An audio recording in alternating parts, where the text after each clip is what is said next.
evening, Eddie, Emma, Derek. How are you today? Today is going to be a short road trip here.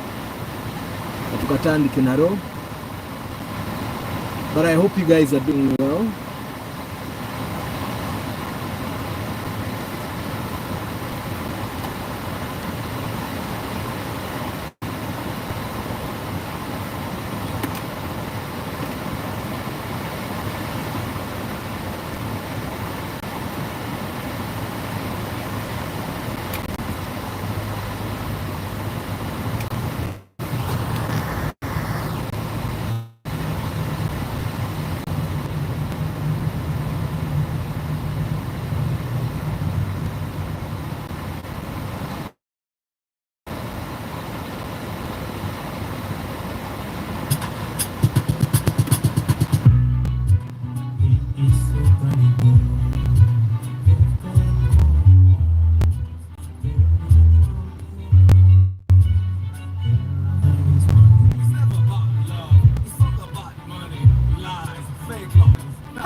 How are you today?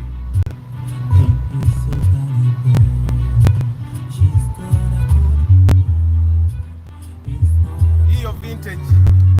If I'm a noob, people power, our power.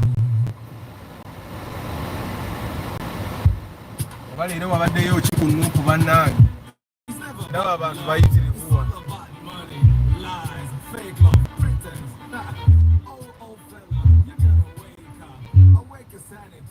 She got no love for you. She got no love for you.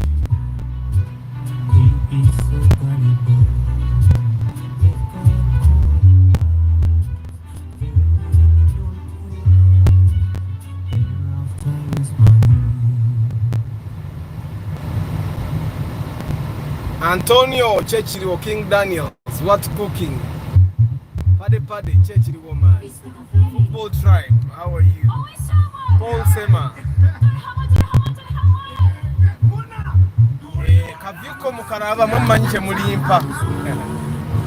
If you want to see the full extent of that picture, how beautiful it is, you need to go away 3 dots or selecting a quality of picture.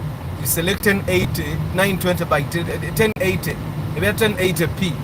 That's like HD. 920 by 1080, you might have full HD. So with however bad our network is, I cannot be able to broadcast in full HD. Hopefully in the future we'll be able to do ultra HD or what you might 2K. Yeah. But for now we do full HD, and that's how beautiful this place is today. Yeah. But I hope you guys are doing well today. Today is Sunday Convo. We talk about everything and anything and anything. It's a day. But then the vacuum cleaner.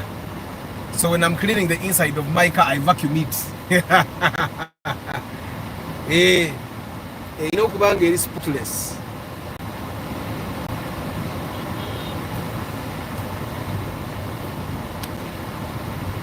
You know, Kubanga is spotless.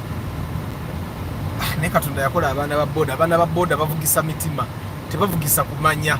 Yeah. And by the way, today I've been watching a video. A lady was talking about how their husband was knocked down in Alaba, and how the husband was knocked down, and I thought to myself, I remembered actually how I'm scared of crossing the road. I can count for you the number of times I've crossed the road, and I don't really want to increase that number by big margin. I'm scared of crossing the road because with the kind of drivers we have in Uganda, drivers that go through a zebra crossing like it doesn't exist, drivers that drive through traffic lights like the traffic lights are an inconvenience. Yeah, drivers that only stop when the traffic officer has stopped them, and when the traffic officer is a little small, they don't even stop. Those kinds of drivers scare me. I try as much as possible to not cross the road. Remember ngenda gula bintu like Kalerwe, I go the other side akatale Jekali so that I don't cross the road. Ugandan roads scare me a lot.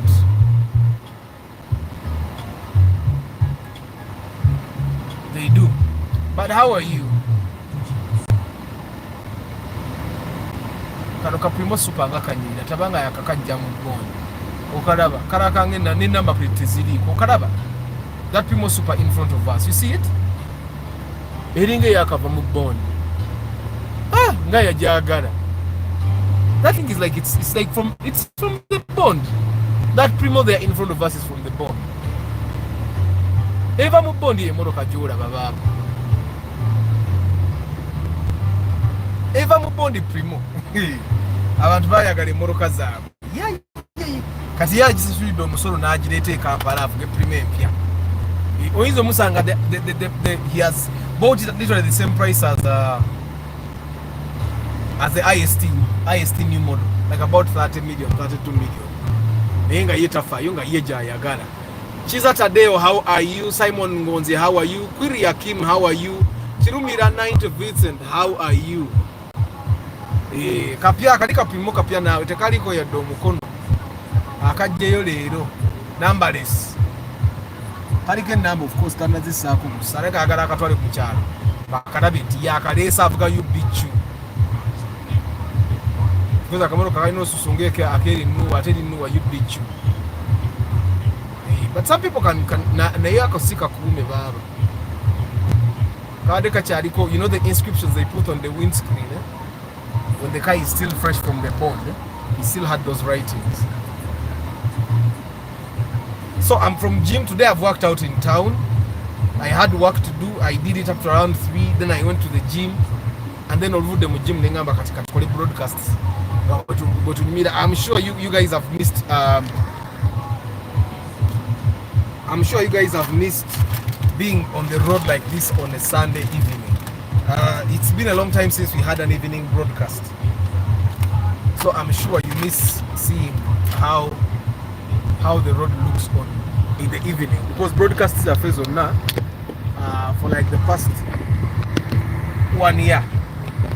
I'm trying to fix it to make sure we don't overheat. Yeah, there we go.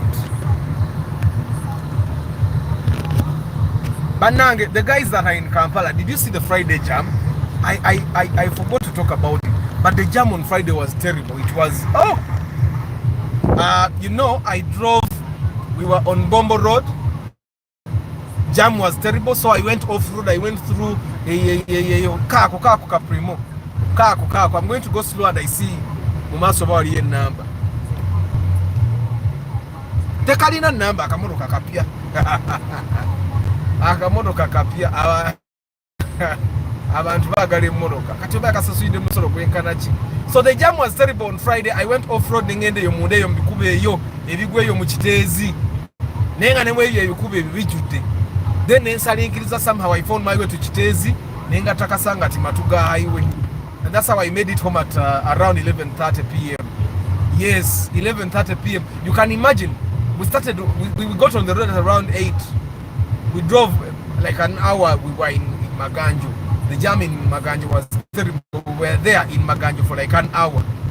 Zige no weda sawa anganya batuve Maganjo. Netwingire yo mbikubo jam na ina tukwatedda chikanga asatu. Gendo kujanga teziweze sawa anganya kitu. Nya. Then I drove for an hour bite yo mbikubo je nali simanyi, and then I drove up to Kiteezi like that nengatta paka bwe natuka kajambi ya benzo girabye.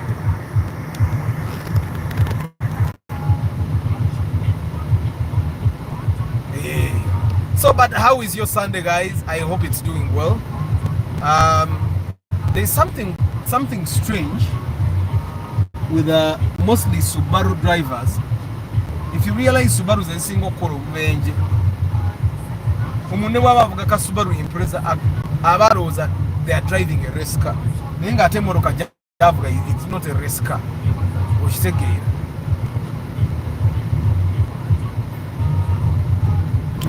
And there's something that literally happened today.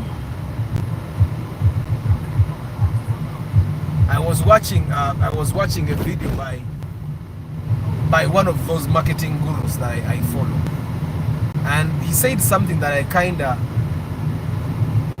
kinda relate with. There are two people in the world. They are a type of people that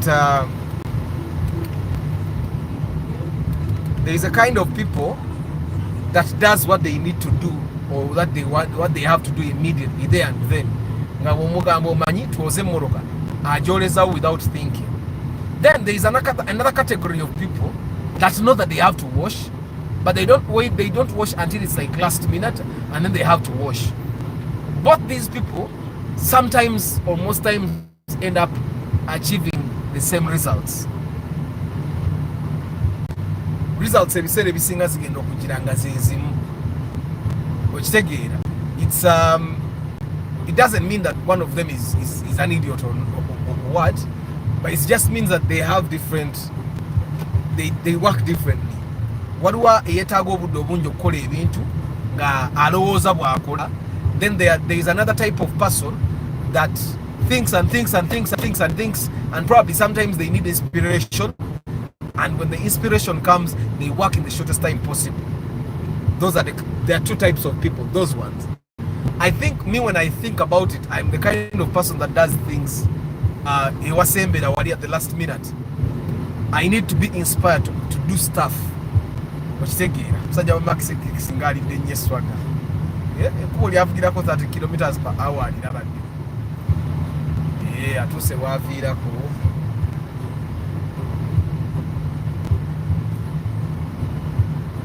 So anyway, those are two types. What kind of person are you when you think about it? Are you the kind of person that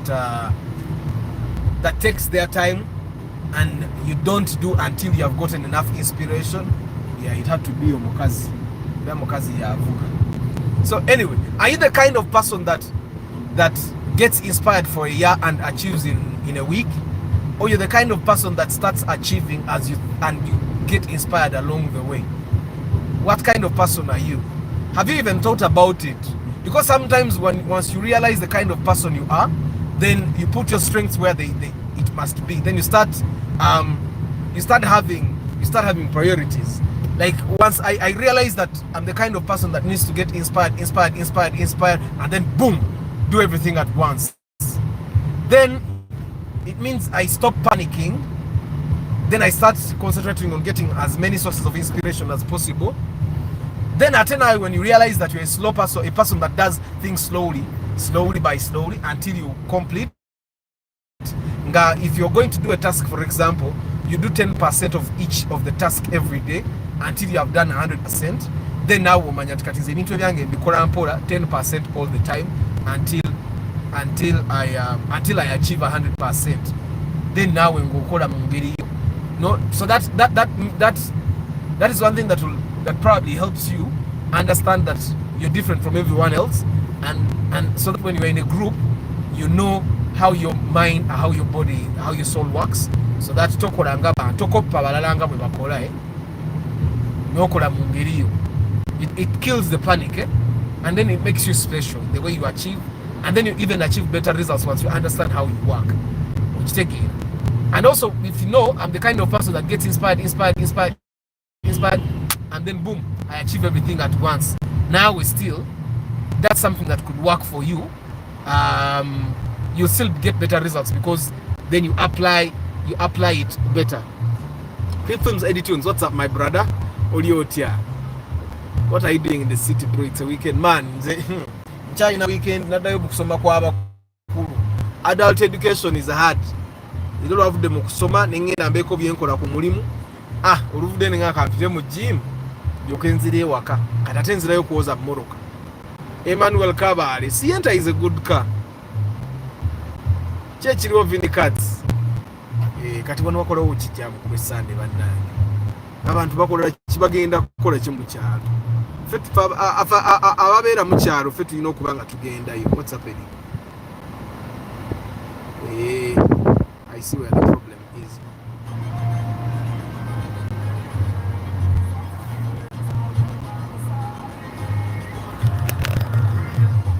abaana ba boda bankanga naye wali omuntu omulala atya okusala ekkubo lye Uganda nganze.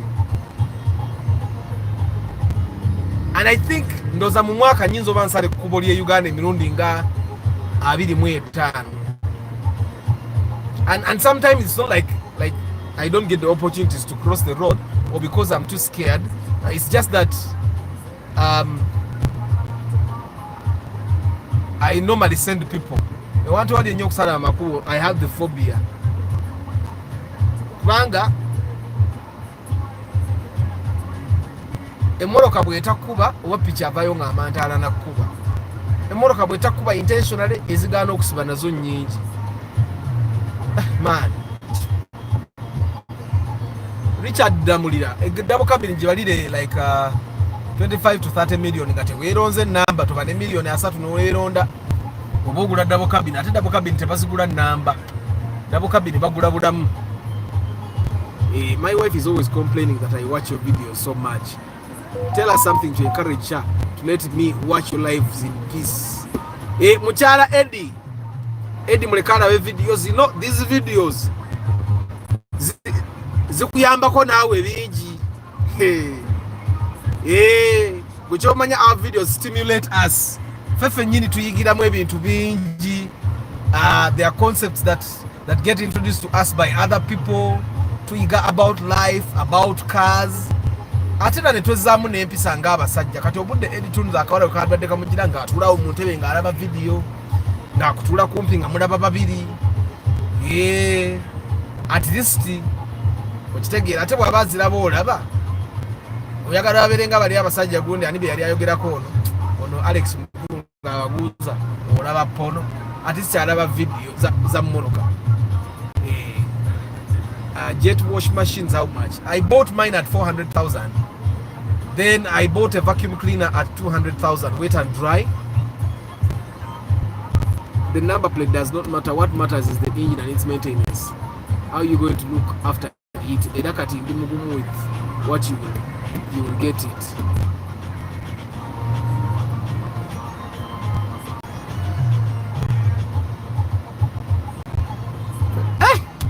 Abachara batwagaza ki. But you know, I'm surprised there is nothing that I do that my wife complains about. Techiriyo. I think omukyala ayiga buyizi kati bino ebintu bawange bimunyumira kamuleka binyumirwe as long as these things don't affect me in any way. Okitegeera because I think mchara wange kati yamanye ebintu ebimu ebyo. Time ya broadcast tebansumbuwa. Actually when it's time for the broadcast telina kwogera mu motoka. When it's time for the broadcast yanzijukiza n'okunjukiza genda okole broadcast. Okitegeera. Then mchara wange akimanyi Sunday, Saturday gym days. When it's time for gym, there is no disturbing me. I have to go to gym. Okitegeera ekyo kyakimanyi. At least those are two things that I don't get disturbed about. Then the other thing that my wife learned about is that I love cars. I love cars. Ira yangambo kuvuga paka. Okitegeera. I remember there is a time when I was going through a tough patch. Ngamba njagala okuleka emmotoka ewaka ngende ndinye taxi nangamba nedda. This was gitwalo ziteke mama futo ovuge. Because that's the one thing that gives me happiness. Sinywa mwenge beach siye enkuba eri awo mbuka ngende ku beach. Ebintu bingi abantu bye banyumira besinyumirwa. So the few things that I enjoy, I find that she has accepted that I enjoy them and she's supportive of that. Of course I try to be supportive of the things that she likes as well. But of course fena tukitegira nti omukyala kasitazaala choice y'ebintu byayagala ekendeera kuba abaana babaawo. That's like the biggest ngana ffe bwe tulina nti okola sente is our biggest responsibility, our biggest enjoyment. Kati naye the biggest responsibility and enjoyment is the kids. Kitegeera. Then ebirala ne biddako. So as long as the other part is taken care of, and which takes a lot of her time by the way. Era nanga abakyala zesimanyira kumanya. Bwe nsanga omusajja nga single father nga yalabirira abaana yakola buli kimu aba musajja muzira. Abaana tebabeereka nabo. Sometimes I be with Abban and he asks me questions and I tell him, you know what, sit down, I'm tired. But you can imagine the mother bees with the kids all the time nga bamubuuza bw'abaddamu.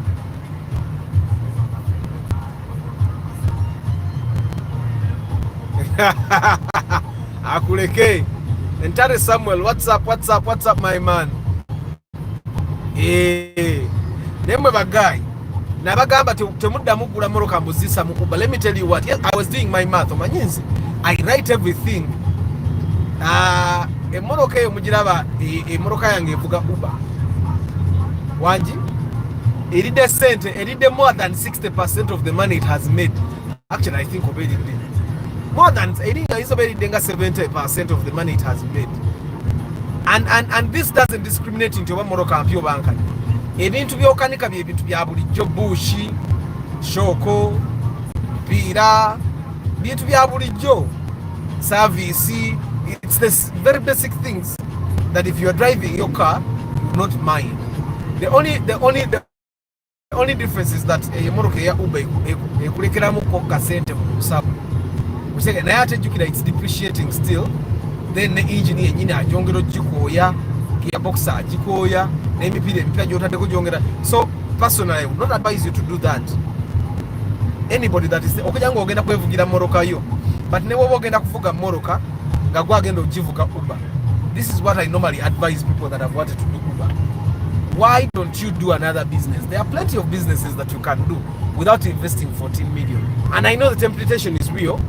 Kangule moroka tisijja kuba ngivuga Uber. Oberenga ogumira awo ng'ogamba kasaji vuga Uber. Okitegeera. But okujjako ng'emoroka ogyagala bwagazi togigulanga weeyinulidde ku Uber.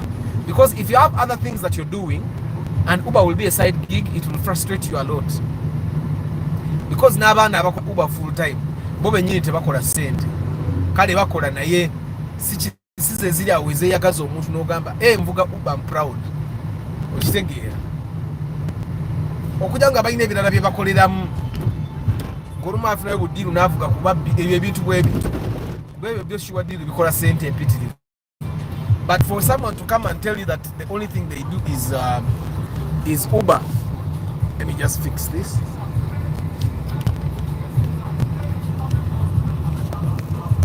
Nti ekintu kyakola kyokka avuga Uber full time and they can be able to develop. That's something that someone should not lie to you. I would actually recommend someone that wanted to do Uber full time. Ezo million 14 zogenda okugula moroka ya Uber mancho bozikolera funayo omulimu gw'omutwe ogende bakukutendeke. Yes, omulimu gw'omutwe. I don't know what your interests are, then okozesa ogwo omulimu gw'omutwe. Okitegeera. That would be my humble advice. Ate kati luli olaba nabyogeranga nga nagamba nga abantu Uber ogikola tolina kiddako nga but I'm telling you omuvubuka avuga emmotoka yange ngamba wafunira ekiddako Uber agivaamu. Okitegeera. So agivuga lwakuba talina kiddako. I've seen engineer they both car, but he says it was difficult getting the number plate. The government is serious with the new digital number plates that they are soon going to be applied.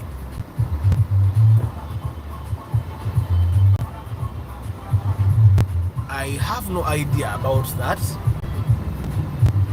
If you compare a new newer and older, Damlida, don't compare the new newer to the old model. Don't. New is always better. New is always better. That's one thing I can tell you. New is always better. So the newer is better. Clip films, yeah, I love cars too. I used to call all cars mine while they passed by the road during my childhood, especially those that had my data, the data of my name. I've driven 5 cars so far, and it's one of the things that give me real peace. Exactly. And I find that fenga abasajja kiba kinyuma nnyo n'ofunayo ekintu ekikuwa emirembe n'ogyeweera mu ekyo. Because happiness is hard for some people to find. That's why you'll find people that era anyweredde eno enkya n'anywerera eri enkya n'aba n'omukazi oli olala n'abeera n'omukazi oli. They're trying to find happiness which they don't yet have. Okitegeera. Naye kati mulimu abantu abamu abaasudde their happiness. If your happiness is in cars, then you should be proud of yourself. You found the one thing that gives you happiness. So celebrate it. Ochitegi, good evening Karim. How are you? Rastas in Milan. Na Rastas in Satu kamutugana mukuba mawokota. Ate kati nyonge na kumanyi be chuma nga Chris Fitness bwe yandaga. Kati nyonge na mukumanyi era kudamo omuntu anadamo okunesi mamwe ekikondo kigenda bakizitowa kilo nga mukaga. Ate kilo mukaga sebo kuzikuba ziti. Ngoli agaseko velocity y'omubiri gwe. Kilo mukaga tezisinikirwako manyi. Jamu yali wano luli. Ku Friday. Jamu yali wano ku Friday, it was terrible. Crown yiri mujira memaga characters crown. Hi, there is a time I almost bought that crown at 5 million. Like that one. I did not buy it kubanga nali nekubya yako musajja nga mugamba 1 million 3. Abasajja bave Masaka ne bagigura 5 bonga bamanye ekiri mu katali. Atendo, by the way, you guys, from a long time ago, getting a car at 5 million was hard. Katateli crown yali esa kola wansi nilwa kubanga anti amafuta yali mu engine ngeya progress, but it was intact. And somehow ebintu by'emmoroka bino abantu abagezezaako okugula emmoroka nga tebannabagula namwe mukirabyeko. Sente z'emmoroka zirina engeri gye baziryamu nga togiguze. So that time I did not buy the crown eno kalina mugirabe eyo gye bazimba erimbe kuti eyo bagizimbye na pipe. Muzitegedezo kalina zibazimba ne pipe kali kazimbe ka bulijjo ne bakafuula pipes. I think the pipe bazibaita batya ezibazimba ne pipes kireka government yazikiriza as long as you don't go beyond 2 floors because kazimbe kako pipe bazisana mabbali kali kiri ekizimbe ekya wansi ne bakirekayo kati ne bawanika. So I think it's easier for you to make your house a storied building as long as you don't go to beyond the 2nd floor.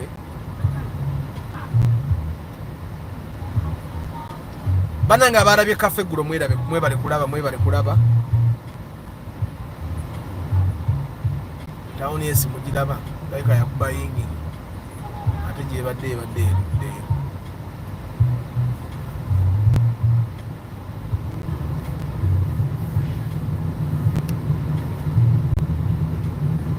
So what kind of person are you guys? Goli muntu ki afuna inspiration nokola mu dakiika esembayo oba oli muntu agenda nga bwokolako nga bobeera inspired. There are two kinds of people. Obakola abatandikirawo n'akola nga bwatereeza nibwabawo n'abatereeza mugo bwabwe nga tebannatandika kukola bwakola n'akola omulundi gumu.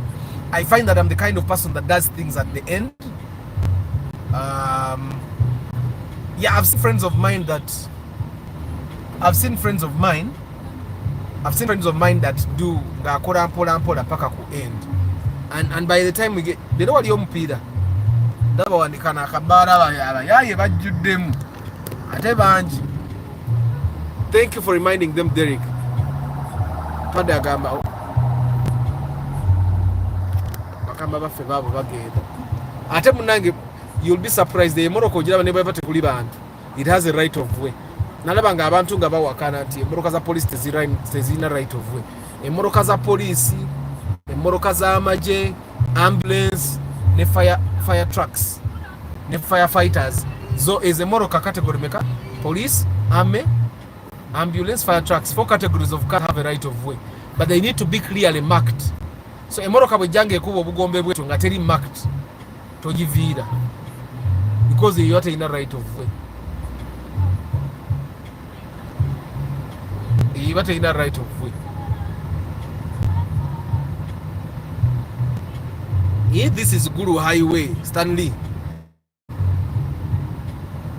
Prado TX old model. Prado TX Gura. Obedi mu existing as the KZ. And the KZ engine people like it. Nenga no yatan so kwechokola. Me I used to see people ngasiba lemerera. Nava kombe na agisura wa ninga atezi singeze motoka zabanga mu KZ, but it's a good car ngo jeke cyokuba nti mu suspension yayo ball joint zikutuka tiyali bayo abagita auris yeje yetuita keyo. Somehow I don't like the auris anymore. munda kalabika bulungi naye bwe tekategerekeka.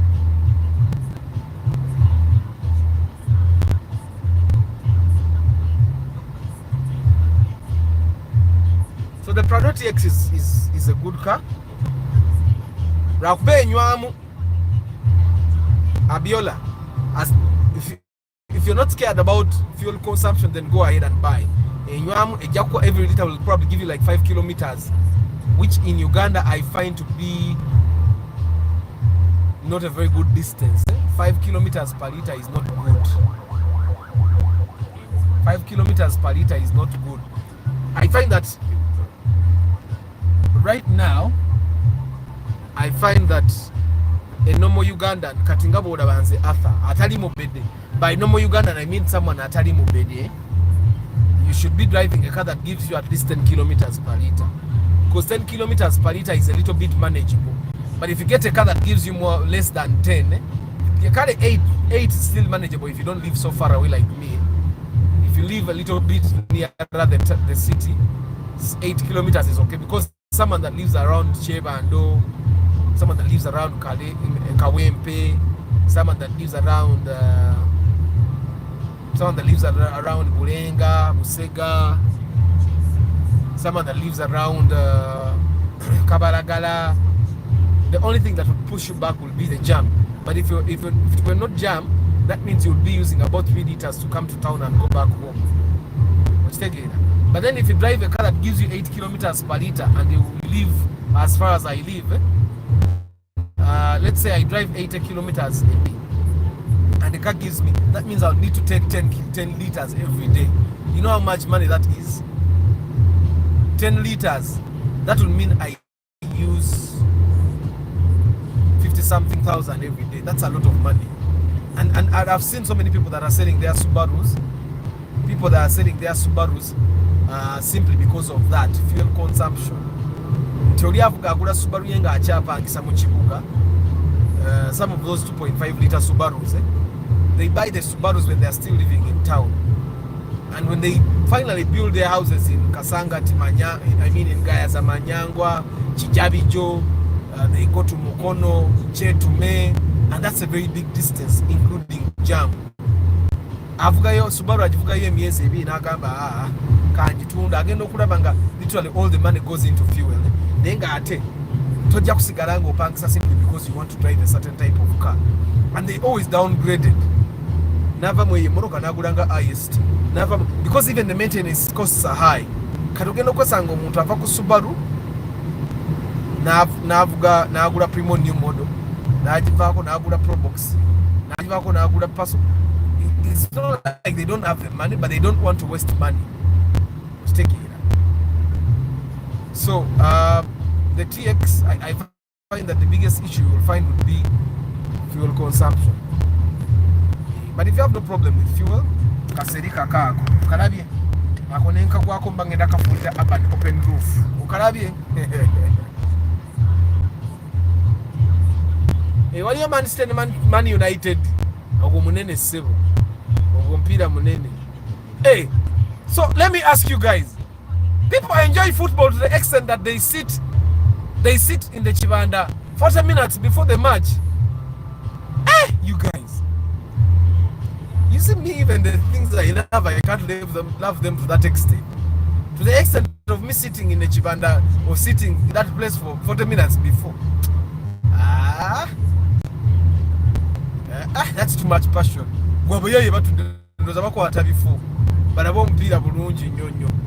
Nicholas Elime, what's up? Have you seen the new Sienna 2016? Karunji nyo, electrified in most performances. I saw the Sienna. It looks like it's malnourished. The new Sienna looks like it's malnourished. I'm not sure if I like it or not. Of course, it has an exotic look, but I cannot tell you if I like it. That's one thing I cannot tell you. I still think the older Sienna looks better. I still think the older Sienna kali akantu kalinga akanyige tekategerekeka be mazima. Guy, turn what's up, my brother. Alan Mulinda, chechiriwo. Kitegeeza today people are watching football. Wama. So mpira gwannema okwagala. There is a time when I was in senior one twali tusoma n'omuvubuka omuyita Tebuseke Ibrahim. That guy ayagala Manchester United. Kate me and Tebuseke, we are competing for a girl. Mwana kawala baali bakayitaka Esther nga mwana yasinga okubeera smart mu ssomero lyonna. I think that girl kind of motivated me to read her guy. Then when yanvaako n'ebyokusoma you'll be surprised. Some people are motivated to get better by women, and other people are motivated to get better by women. So when I was in senior one, I was crushing on her because I never even made my intentions clear to her, and neither did Ibrahim. Now Ibrahim yalina ne muganda gwe baali bamuyitaani baali baana ba munnamagye. Their dad was a soldier, so in a way they were better than us. You know what I mean for the guys that went to normal schools. So a person that is whose father is a munnamagye, they are basically better people. They have more money. They are brought in the car, and at that time we would not know it's a government car. Okisegira tata wabajja ayambadde combating ayina abamuwerekera. So basically they are better kids. And Ibrahim and I were both interested in this chick. Chick was hot, smart, clean, and even I think even guys in Form 4 used to like her. But me and Tebuseke were the biggest competition because we used to sit in class with her. So we competed and read. Tebuseke was number 1 in term 1. I was number 3. Owa was number 2. Term 2, I was number 3. He was number 1. Tebuseke kali kagezi nnyo. Mumanyi obwana obubeera obutono obulenzi ng'amaaso manene. I don't know what is it to do with small kids with big eyes and being sharp in class, but there is something about it. Simanyi oba kyabanga mu masomero gage nabeeranga mugokka.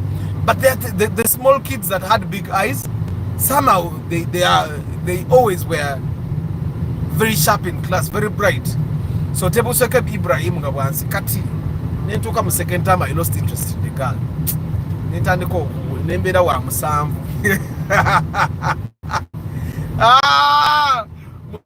Mutamu siri nali wa musanvu olwokuba nali nzigyemu etamu mukazi nga ngamba nfa kinese. I'm not sure if actually it's the girl, the loss of interest that made me lag behind in term 3, but I lagged nava mu kyokusatu nembeera mu kyomusanvu.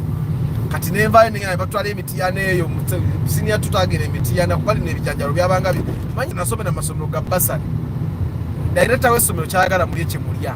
Kasaagala okusavinga akasente agula emmotoka empya n'abaliisa ku bijanjalo ebivundu ttamu eyo. You get. So but in Form 2 jjajja nankyusa essomero nengenda emitiana. Kati eyo emitiana ebyabakazi nga si obukazi bungi, but we were too many. Ng'akawala oyinza okakwana ku mani noddamu kukalaba omwezi ogujja. That's how big the school was. Twayindoza abaana 14. Nga mu classroom emisana tusomeremu ekiro ne basulayo. Guy ndoza yali overwhelmed by the numbers. Era essomero yali zimba mwogo omwaka gwaffe because we were too many. Mwogo omwaka mwe yazimbira doomu endala, n'azimba classroom blocks endala. Naye omwana wa boda wemulaba bwadduka piki. That's dangerous, man.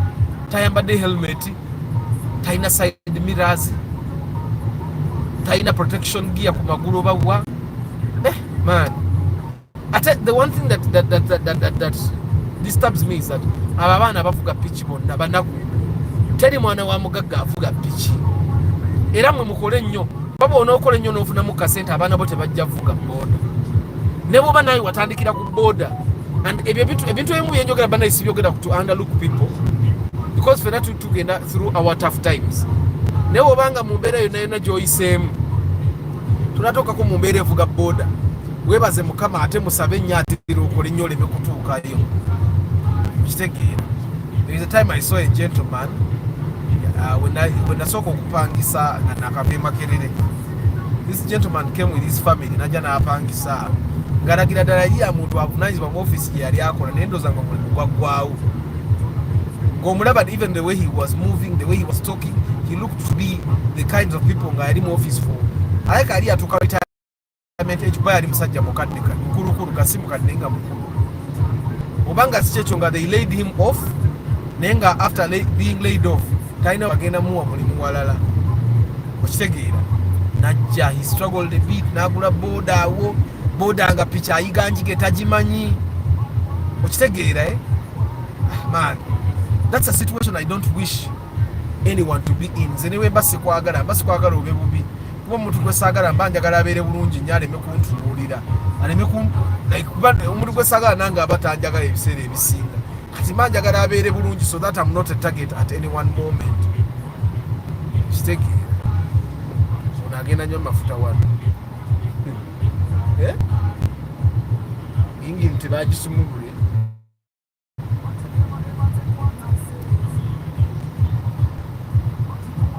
I'm going to read the comments, guys. I'm going to read the comments. Temunanda bako kanyama. Bakwata because of Convo quiz fitness we go mu gym.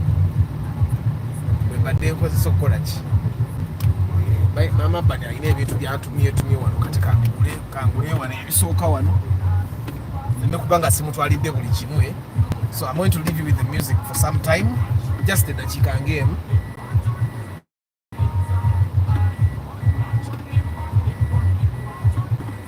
Fune kye bantumye wano ba sente nzirina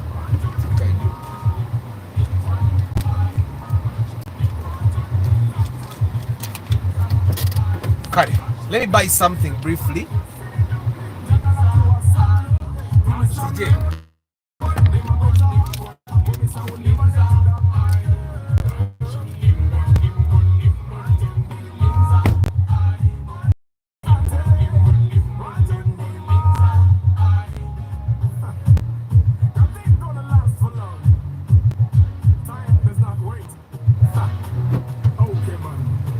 ebyenjagala okula tebiriiyo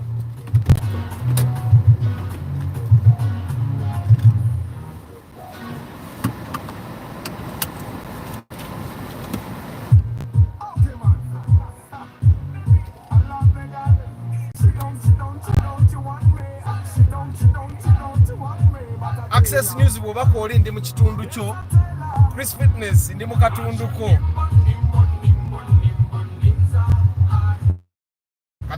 I'm sure you can guess what we enchami because ichimanyi nawo ojama huko Access News Chris Fitness babere neno nge waffe no it's just that boba bera mu kibuga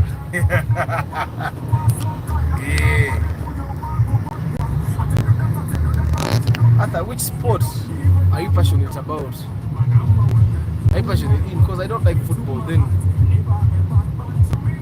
I used to be passionate about rugby because nalinga njagala nnyo ebintu eby'amaanyi. So rugby used to be my thing. But then I was working again, I'm going to go in rugby. Somehow I let it go. I don't think I'm interested in any sport. I'm not even interested in computer games because I don't like losing. And with computer games, there are chances of you losing are always stacked. You can't win all the time. You cannot predict. I think I don't like games where I don't like to do things where I can't predict at least. Like you see, majority of the things that I do, I know I may lose or I know I may win. And the sports that you guys do, football, basketball, you cannot see. Because you can have the most skilled players and still lose. So take here. Hi Martha, how are you? Antonia Agamba.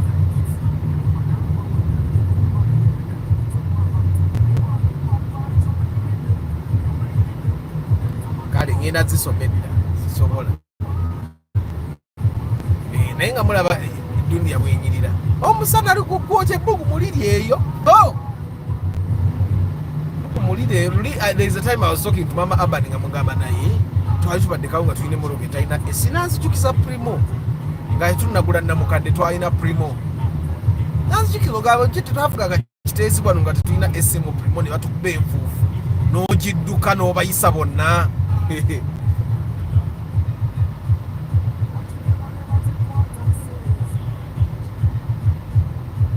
mugenda Rasha Antonio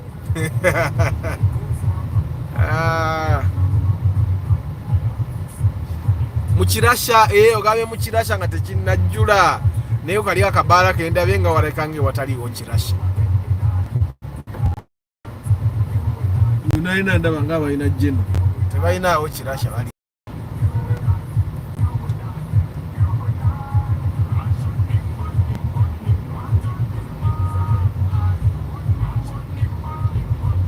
films nkitegeera abantu ne batuulaawo abakati. There are some lorries that are already locked banyinizo bagenze kulaba mupiira wano ku zino stage eziri wano. Kyemanyi waliwo bodaboda eziri mu parking because waliyo omupiira. Wali abeerabidde okuleka emmere ewaka because baadde balina okunoonya ssente zigenda olaba omupiira. Padde front lights za sienta zakukola ki bannange? May I like the sienta lights? Actually ndowooza nze sikyeronda. Of course, ugliness ya sienta si eri awo eri unbearable. You can bear it. Kadabako kakosa. Okalaba. Kalaba kalabika obubi. Okalaba kakosa ako. Kati ng'ogamba mbu sienta erabika bubi ng'omuntu ali muvuga kukosa eyo. Erabika bubi yokosa bubi nnyo. Obutalaba sienta nze at least mbuvuga. Tebulinaako buzibu. Kyogamba paso erabika bubi okusinga paso erabika bulungi okusinga sienta mu butaala bwayo. Banaye nze ngenda baleka nange mugende mulaba omupiira oba nze nnyumirwa muzanyi ndowooza naali nyumiddwa ndowooza I think personally ndowooza buli kimu kimbowa mangu. I get bored very easily. I think that's why I don't really like sports. I don't watch sports. Everything bores me. Like if people are going to be chasing a single ball in the field, they'll chase it 5 times and I'll get tired and I'll think to myself kati and then it will become monotonous because of the bagoba baguzeri ne bamani baguzeri ne baguzeri ne baguzeri kati I have to be technical bores me buli kimu kimbowa. You see, even running on the treadmill, I tried running on the treadmill because I have to run very early in the morning and sometimes I could not, so I would go to the gym Nengamo Banko and say treadmill, but then the treadmill would go like 2 minutes in a neighbor, like I'm doing the same thing without going anywhere. The thing I like about running cross country is that you keep looking at different things. You keep running on the hills, then you slope, then you go on flat land. So there's too much for you to do. There's just too much for you to do.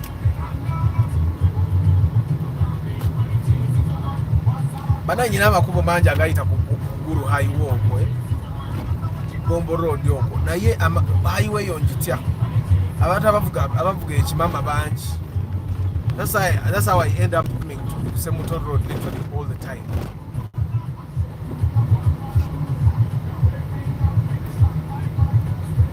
Kasana kankubye. But anyway, guys, now Babuza, what kind of person are you? Are you the kind of person that does work last minute and still do it properly? Or are you the kind of person that does things slowly? Okay, mumalira kumu still, because we mom in a deadline, 31st March, for example.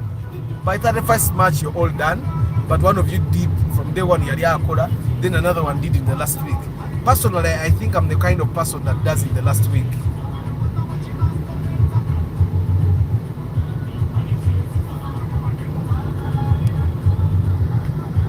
Tenge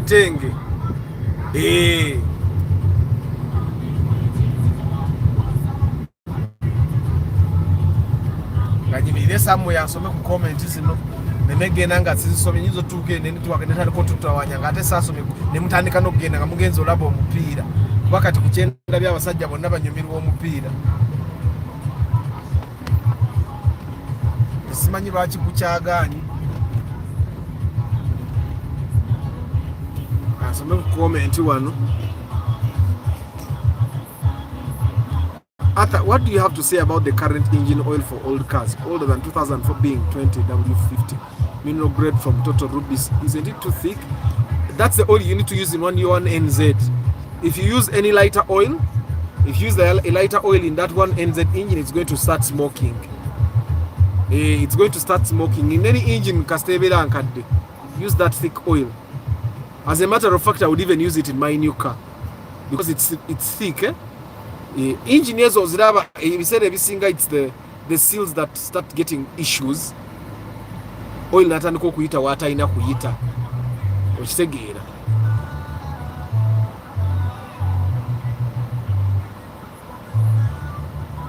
One day a strange guy told me he cannot buy a car because they crash in accidents. But what's funny is that the guy was riding a border, which is even more dangerous. Man, the border and your girls can be in competition, can make you work harder for your better years. You remind me own small, but bright Tamuzadde Ibrahim and Chimuli Kizito.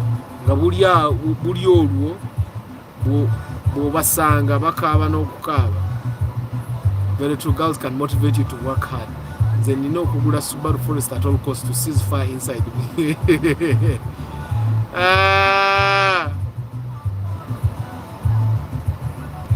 The mama be saying better Subaru. You people. Because at times I don't get motivated like that. First of all, a competition yali senior teacher competing na mukazi che bwe njira nga tapiking nga muvaako abakazi banji. But in life, I find sports or games as something that rests any person's brain and mind as long as you don't get so much addicted. Arthur advised me about Pradoti X Range's new old model for. I can't tell you the exact prices, but it depends on what your budget is. But I think most people do things in bits because everything in life requires money, which isn't easier to acquire in big sums. What will we take a cent? I'm good firstborn, how are you? You have a point, Arthur. I'm also a huge EPL fan, but as I keep growing, I get bored by everything that used to entertain me. Hi, Charles. Hey, Rastas in Milan. Me, I am the kind of person that gets bored very quickly, like from a long time ago. Things don't just grow to bore me. I think I get bored very easily. So I think that's the reason why I wouldn't enjoy being employed, because people that are employed, I find that they have a routine, because bosses nanga abantu abankolera balina routine abo nando bakyama kulaba mpira nanga abantu abankolera they have a routine. Why? It's easier to have people under control when they have a routine. Nomanya tukusawa bili ajja kuba wano kusatu ajja kuba wano bwataba na routine, they may not even do your work. So it's understandable that in employment there is a routine, but that's exactly why I don't like it. I want to be able to stand up and walk when I feel like I need to walk. It doesn't mean that I won't be working or delivering. I might as well even deliver better than someone who is seated in one place for the entire day. I simply just get bored. Even cars, no more kazimbo. Njivuga mu weeks bili ngefuso dinalenga. That's why I think I find that buying a very expensive car is useless. Buy a car that can achieve your whatever you want to achieve. You're not just buying a car that will achieve your goal, because any car that will achieve your goal is going to be expensive. Me, I find that you have achieved a lot. Just achieve. Just be someone. Just be someone. Because being rich is something that is also hard, but being someone is a little bit easier. Being someone, you just have to achieve something extraordinary, and it's not hard. That is not hard. You just have to do something that so many people haven't been able to do, or achieve something that so many people are still struggling to achieve. That is easier than to be rich. So me, I find that's better, because achievements cannot just be rubbed away, but a car can be rubbed away.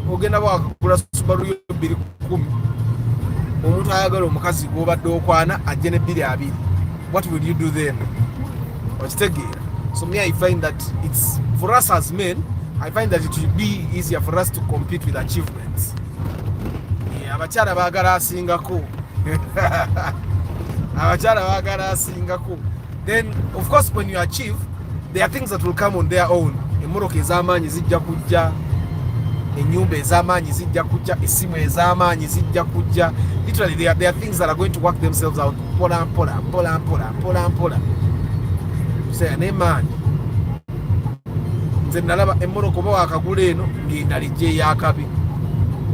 So that's why it's hard for someone to tell me that they have seen their favorite car. Dream car. What will happen when your dream car when your dream car is no longer the it thing, will you still be dreaming? Or what happens when your dream car has a number of problems?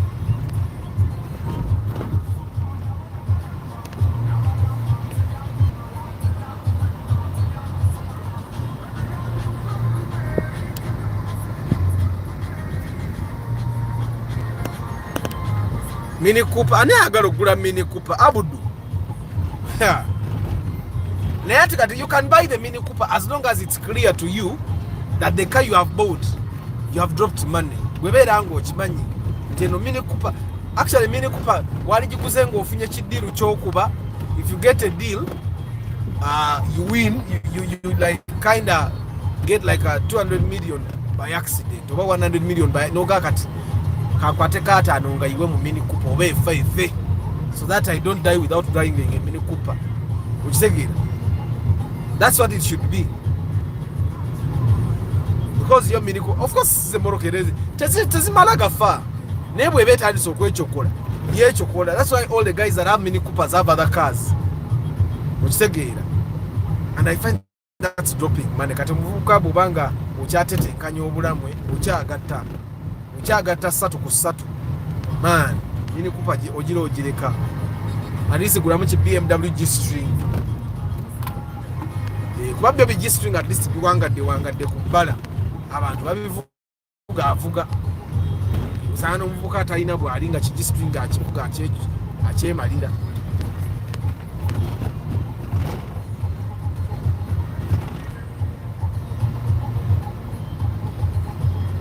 Joshua chechiriwo muganda wange. Ole waita semutoro tasinika amanyu. Batulete ebirole ne batugaba bagenda dukola. Nange abantu bayayi. Iyo gofu. Yo emuku gofu namwezi ndi e Kampala. Gofu.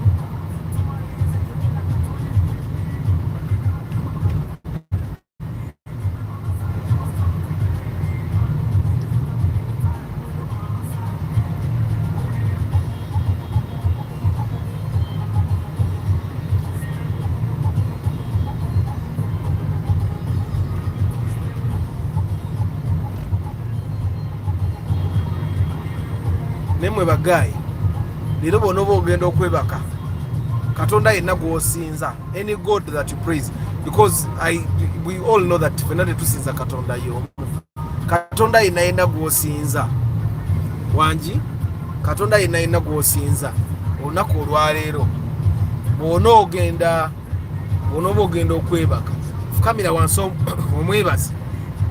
First of all, mwebazi okuba nti osobola okubeera neddata alaba live broadcast yeyo. Secondly, omwebaza okuba nti waliwo emirimu gy'oteegomba kukola nti togikola. I'm telling you, ekyo Mukama kimwebaze. Then ekirala ky'olina okwebaza Mukama Katonda, bw'oba tolina bitterness ku mutima, ekyo nakyo kimwebaze. There are people that have been let down by their bitterness. It's the bitterness that is keeping them from developing. But bw'obeera ng'olina bitterness ku mutima, you don't put in the amount of work you ought to put in. You don't see where you go wrong. You're right. Bitterness, if you have never been bitter, or if you're not bitter with anyone now, or kwebaza Mukama Katonda nti ekyo tekiriwo. Some of the things that we should thank God today as we go to bed, because abantu bangi bandyagadde okubeera nga, for example, to be in your position and they are not. Okitegeera kati bwoba olina wooli naye ng'olaba era si wabi, Mukama Katonda mwebaze nnyo. Let me buy something.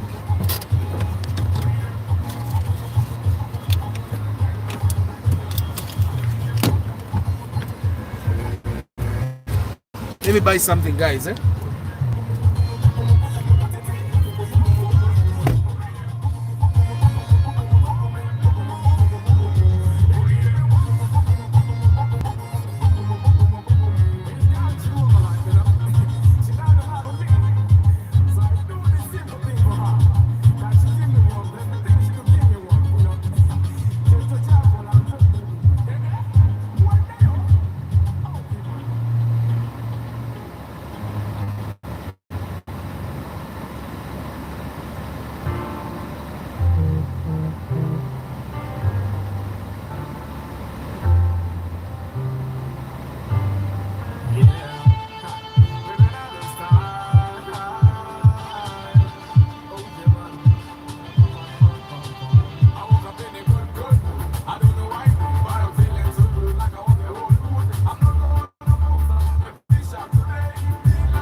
naye gwe bumala okuva eno oyingira moroka erimu esi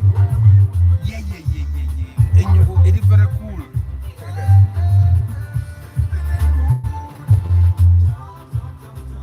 Bayo gwe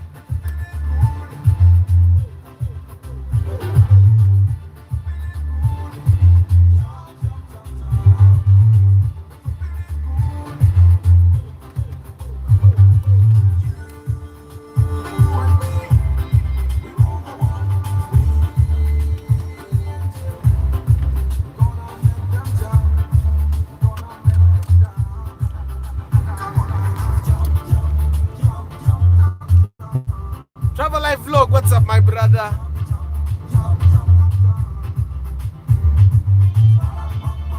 Opa chigwa nnyo Abdul. Opa chigwa. Opa erimu engine yemu.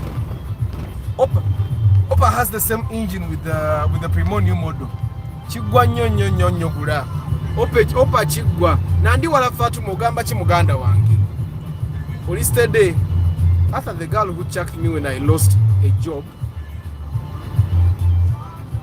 forced me to work very hard.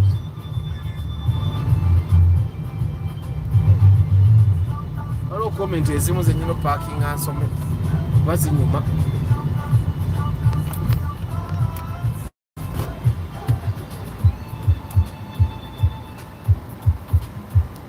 Chris ani Nicholas bakuchawa nga bagobye ku mulimu. Omulala nakuchawa nga ovuga pichi nga toyina postgraduate. Ana ate muyise mbintu bannange muyise mbintu nze sikiriza nti waliwo omukyale yali ankyayo olw'obutaba na ssente naye baalinga beekwasa omuntu wabata kwagala anoonya konna kakugamba. The engine replacement on market, are they reliable and how it matches the new one NZ engine FE? Anti kat Simon okay kanzisome busomi ngende mu maaso atho oyinza otya okumanya omugolezi wo wano nti ono ali mu nsi eno oba eri sisobola kumanya kujjako nga ngambye first born. There is no way for me to know, they have to tell me. Yes. Hi Eddie Pro, what's up? Travel Life Vlog naye Arthur wamponya kalina, I was going to buy it at night. Ulira bannange ulira okono na sente kwali kugenda okubeera awo gwe kalina emiliyoni mwenda ogimanye inakuba new model ngeri ku UB miliyoni mwenda. Ya ne mama kubeye moroko omuntu agigula anonye moroka ne bimutama n'agamba kangule kasana yo motoka ne yegumya like the gentleman that wanted to buy a chikumi at 5 million nga akola $10,000 omwezi because a saving ine ebirala byakola ne mugamba gwe mugobobera gwe mukamawo nga wesa osasula omuntu sente ze bakusasula najja nga avuga 10 ate si 10 empya nga avuga 10 enkadde omulowoozaako ki fenna ne tukkaanya nti it wasn't a good decision. Kati gwe naawe kalidina emiliyoni omwenda nawe ayinza okuba yali mpya ttuku nga nze nakufiiriza bufiiriza. Then ono agamba the replacement for one NZ engine. Now those engines zakutala afya, that's a fact. Mukama kwatirako bukwatizi ne bannamu. And of course ebe performing okusinga Jobo Jem. Ebe performing okusinga Jobo Jem mukorokayo. Naye nga there are chances that ojagisamu na FM yake ebiri. Oba FM mwaka gumu. So I can tell you this.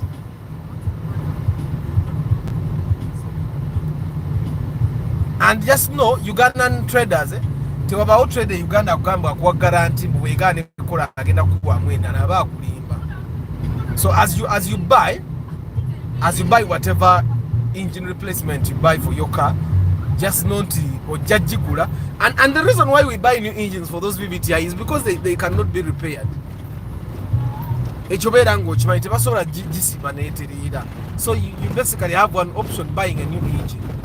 The one NZ engine is between 2 million to 2.5, depending on where you buy. So you buy no kama na kwata kasa. That's why it's important for people to not simply buy cars simply because just kangule moroka. You should buy a car when you actually see it giving you a return on investment. Now, return on investment doesn't have to be monetary all the time. Return on investment can be in terms of safety, it can be in terms of comfort.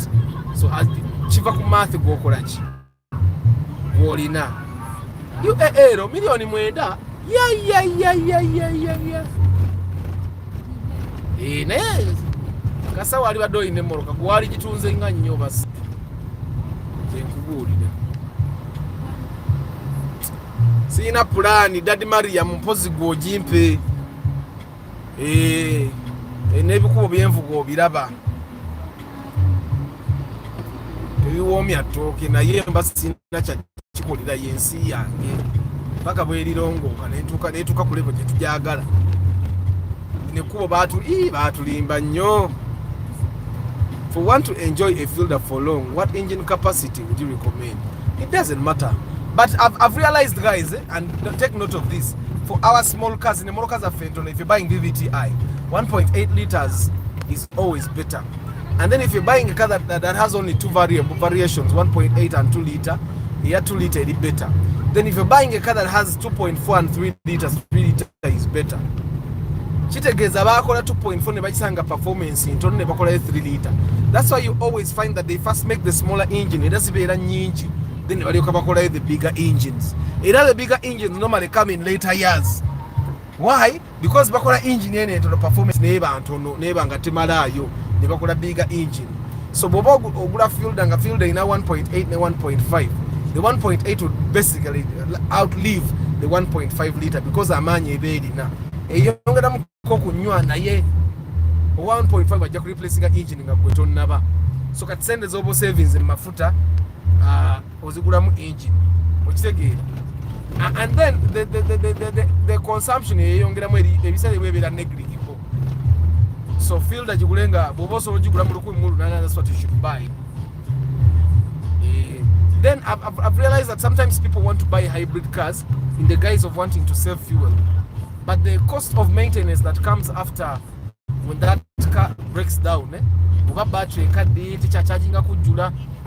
the cost that will come with that is not worth you buying, is not worth the fuel that you'll be saving. Katolaba ngeyo wishi owankumi bbiri ewangaranga owankumi bbiri esigala 1,800 nga yafadde. But of course even 1,800 is good. They just oyagala nti newangala ennyo 2,200 ewangala okusinga 1,800. Nyenze bwe ndaba omuntu ng'avuga emmotooka mpya ng'endabiramu ziri wansi mu nfuufu ng'eno mba mutya. Like today I found a lady driving a Prius, Toyota Prius, ng'endabiramu ziri wansi. Like the Toyota Prius nga batugamba nti liter goes for 25 kilometers to 30. Batugamba, I'm sure it doesn't. Why would you be driving with the windows down?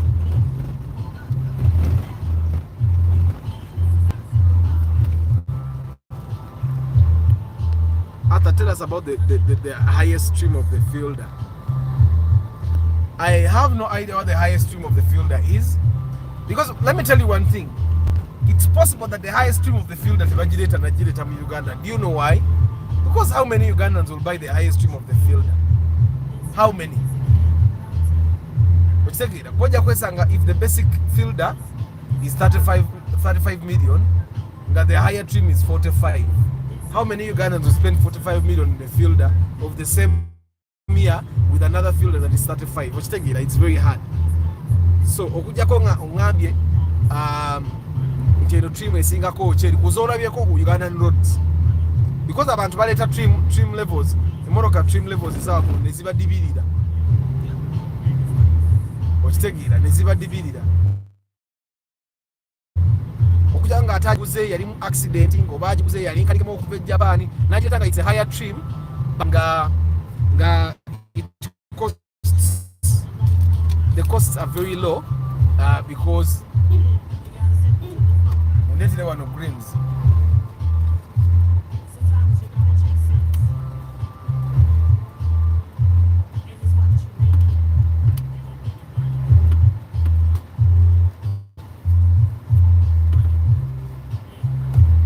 Marogula greens besimu yange tebagisike.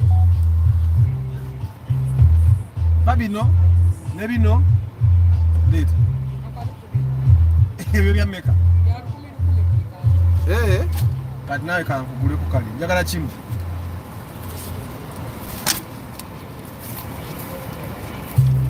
Siza 13.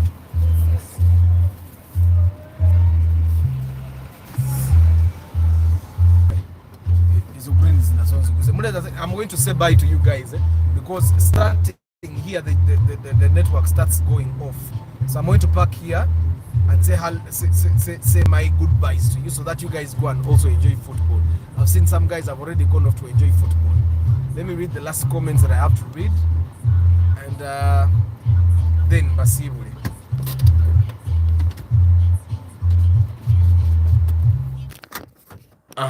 So Arthur, we're raising my ISIS plantana with longer coil spring compromises stability. Definitely it will. And what would you want shifting a center of gravity? Which thing would you shifting would you want or shifting a center of gravity? So the chances of it overturning are higher. Which thing Arthur talk about a good newer car. Good which newer? Literally all newers are good. It depends on where you buy, how much you buy, the health of the engine and gearbox as well. Amina Sarah Nankunja, how are you? Eddie Pro, I have just got Noah 2010 from the bond, but it's a good car. The Noah is a very nice car. When they told me that I was bringing someone, when I told her, they started telling me that I don't trust them, yet they are my family. People, when someone starts saying tonesiga, bobanga dala chotunda chirunji, leko omuntu afuna omuntu omulala atunulemu. So that because if what you're saying is good, even the other person will agree with you that this is a good thing. Man, today I've driven a Range Rover autobiography. It's a road plane. Abdul Nasser, where you got the hybrid cars will be a cost to Ugandans because of the mainframe cost related to the cooling system of the battery for the hybrid system. The dust stops the fans from cooling, causing overheating. Exactly. I have a laptop at work. Service. Funny now I think I have to buy a new fan for it. Your maintenance. Alex Kakoza, what's up? Arthur, what do you have to say about the Toyota Belta? I find the Belta is overrated. You know, why would I buy the alternative to a Vitz? Okay, why would I buy a Vitz with a boot at 30 million? Nga Vitz ilimu million ya abiri. Ochitagira Vitz kubaka tili million abiri mubiri. Katilwacho obogula Belta million ya asatu. Doesn't make sense. And somehow people buy the Belta because of Agamba enywanga Vitz. But you're going to buy a Belta that has a boot or jajiti kanga primo. Orumu yingini ekubengo wudde buchai. That's why there are not so many on the road. Ochitagira. Eddie Pro yajugula 38. Ateka store muntu atandika bitonesiga. That's a red flag. Yeah, omukasa tonesiga ne waba mukazi wo wakanatandika don't you trust me? Don't you trust me ng'omanya wali yakoona bana ekamba sibule bantu bange. Tusime Eddie, Mukisa Emma Kafero, Derek Lule, Mutumba Pade, Paul Sema, Derek Lule, Antonio Random Things, King Daniels, Football Tribe, Chiza Tadeo, Simon Ngonzi, Kwiri Akim, Chirumira 9 Vincent, Joseph Bari Kudembe, Clip Films, Eddie Tunes, Emmanuel Kabale, Vinny Katz, Richard Damulira, Ntale Samuel,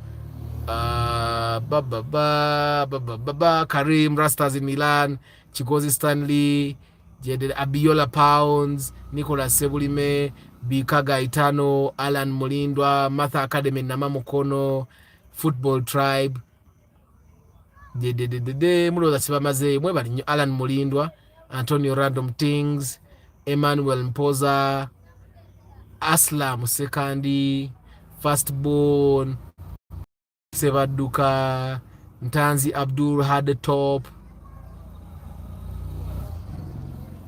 Balvids, Ntanzi Abdul Banangi, Travel Life Vlog, Johnson Rubinga, Nandiwala Fatuma, Simon Ngonzi,